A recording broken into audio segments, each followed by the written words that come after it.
She is a hard person to love because she has a negative outlook on life, because she is always looking for a fight, and because she is conceited. Now, that first part, that is your claim. This little bit right here is an introduction, and she makes a statement about that she's a hard person to love. The part that makes it a claim is because she adds because, and this last because.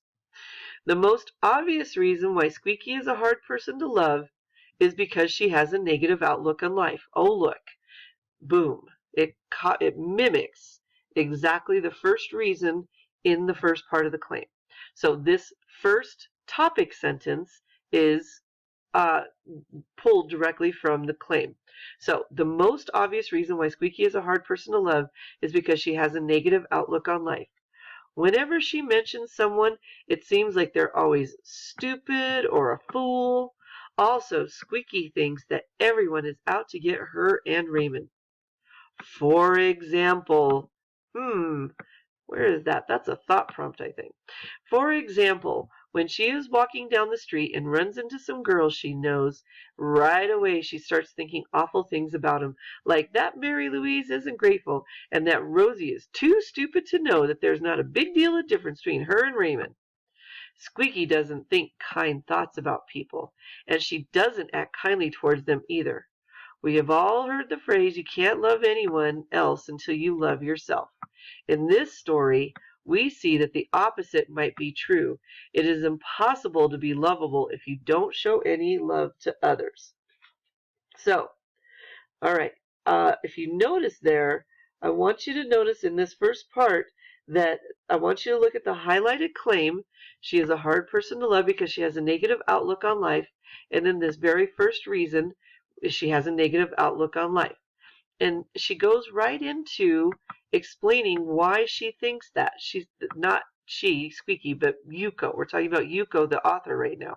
So Yuko wrote, whenever she mentions someone, it seems like they're always stupid or a fool. That's an example from Yuko. And you notice that she pulls a couple of words directly from the story. Also, so here's another example. Squeaky thinks that everyone is out to get her and Raymond. So she's talking about Squeaky's hard to love because she has a negative outlook on life, and she has she says this thing, Squeaky thinks that everyone's out to get her. For example, so she's supporting it with evidence from the story. So she goes into the story and she says when she's walking down the street, and she story tells this part, right? And she jumps in and says, and then she goes back and quotes it as well. And she says, Mary Louise isn't grateful and Squeaky's too stupid to know. And then she goes back into her own comments, right? Yuko, talking about Yuko again. Yuko goes back in and says, Squeaky doesn't think kind thoughts about people, and she doesn't act kindly towards them either. And then she gives us some analysis of this evidence, right? We've all heard the phrase, you can't love anyone else until you love yourself. In this story, here's that analysis. In this story, we see that the opposite might be true too. It is impossible to be lovable if you don't show any love to others. Next paragraph. Furthermore, Squeaky is hard to love because she is combative. She's always looking for a fight. Okay, so let's look at our second reason. Because she's always looking for a fight. Oh, so she switched it up. If you notice here, she has a nice little transition word. Furthermore. And then she jumps in and says, she is always looking for a fight. But she also throws in this, she's hard to love because she's combative. But combative and looking for a fight fit very well together. Then she goes in and gives us some more. Then she goes back into telling us about why she thinks this. Why Yuko thinks this. There are many times in the text where Squeaky mentions that she's ready to fight someone, that in fact she would much rather just knock you down and take my chances. Here she's going into the story and she's pulling out a direct quote, which we've talked about. That line is straight from the story, right? At the beginning of the story, now she's summarizing. Now she's going back in and retelling parts of the story to help give us examples, right? And this is Yuko's doing this. At the beginning of the story, Squeaky says that if anyone has something to say about her brother, they have to come through her first. That's not a quote. That's just her retelling part of the story to make her point, right? That's her giving some evidence. And then later on in the story, Oh, and she tells us a little bit more, not just the front page, but later on in the story. And then later on in the story, when she and Raymond see the girls on the street, when Mary Louise asks what grade Raymond what grade he's in, sorry, Squeaky says right away, "You got anything to say to my brother? You say it to me." Mary Louise Williams of Raggedy Town, Baltimore. Okay, so that's all part of her second reason, because she's always looking for a fight, and she's giving us examples, and she's analyzing that evidence. Now, I'm going to let you guys finish the rest of this, but if you notice, she's got some transitions, she has some different things, and I want you guys to notice what she does and how to annotate a mentor text. So when you're looking at what we're going to be looking for, or what you're looking for, I pointed out some of the stuff that she did. I pointed out her claim. I pointed out her topic sentence number 1 is directly from her claim. Squeaky's a hard person to love because she's blank. That's a topic sentence in that second paragraph. Then she also has topic sentence number 2 in her second paragraph, or her second reason. If you notice, there were transition between parts. She used furthermore and in addition. And then she also used, she told the story, gave an example. She also gave list of examples. She also quoted the story to make her examples.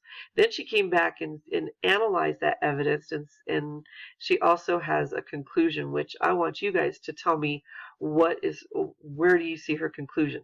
So looking through the rest of the essay, look and see what other elements you can see Yuko doing, and think about it in this sense. Not just that she did it. I mean, we all can point out and find the parts that she did, but I want you to look for, don't just notice what Yuko did, notice how she did it, and think about, why is this considered well done work? What is in Yuko's essay that makes it well done? Sorry, wrong story. So think about what she does, and as you're annotating, notice those, look for those different elements of what she did.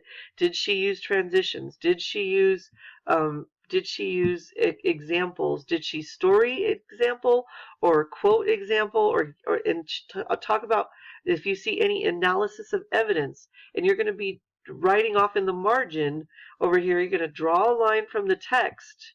You're going to draw a line from the text, and you're going to say, okay, this I see as, this is storytelling. So off in the side over here, I'm going to write storytelling off in the margin.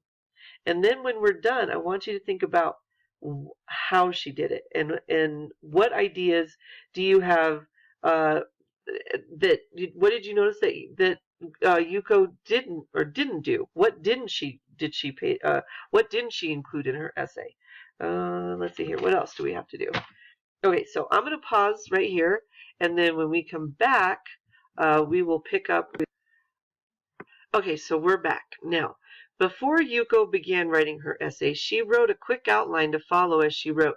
She sketched out how her essay would go, jotting keywords such as the intro, thesis, a new paragraph, and topic sentence.